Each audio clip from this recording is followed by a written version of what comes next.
Remittance আসে কাদের থেকে? যারা আসলে বকলম শিক্ষিত না, তাই না? বিদেশে যায়, কোন রকমের মানে সাইনও করতে পারে না ঠিক মতো, তারাই তো রেমিটেন্স গুলো পাঠায়। খানকির পোলা, নাটকির পো, প্রবাসী মানুষ আহে, তারা অশিক্ষিত, নাম লেখবার পারে না। তোর মারে চুদি, তোর মার ভিতরে কলম ভাঙ্গা বইরা দিব। খানকি মাগির পোলা, প্রবাসী গো টাকা খায়া, প্রবাসী গো টাকায় ঘর ভাড়া দিয়া, প্রবাসী গো টাকায় রাজকীয় অবস্থানে চইলা নাটকির পো, প্রবাসী গো বিরুদ্ধে আবার খারাপ খারাপ কথা কঞ্চু দাও। বাঞ্চোদের বাচ্চা, তোর মার ভিতরে আছে না খানকির পোলা?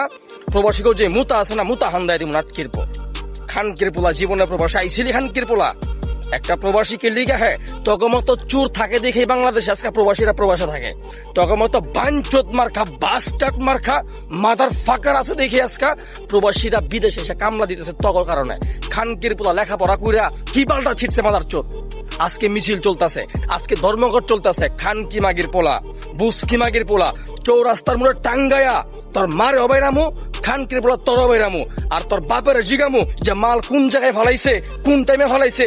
তোর মতো বাস্টার্ড পয়দা হয়েছে বাংলাদেশের মধ্যে, তোদের মতো বাস্টার্ড আছে বিধায় আজকে বাংলাদেশের এই অবস্থা। খানকির পোলা লুইটা পুইটা বাংলাদেশটা শেষ কইরা আজকে বাংলাদেশের মানুষ জীবিকার তাগিতে ফিউচারের জন্য বিদেশে এসে কামলা দেয়। এগরে মূর্খ কঞ্চু দাও, motherfucker bastard rascal. I fuck you খানকির পোলা, আই ফাক ইউ, ফাক ফাক ফাক ইউ মাদার চোদ।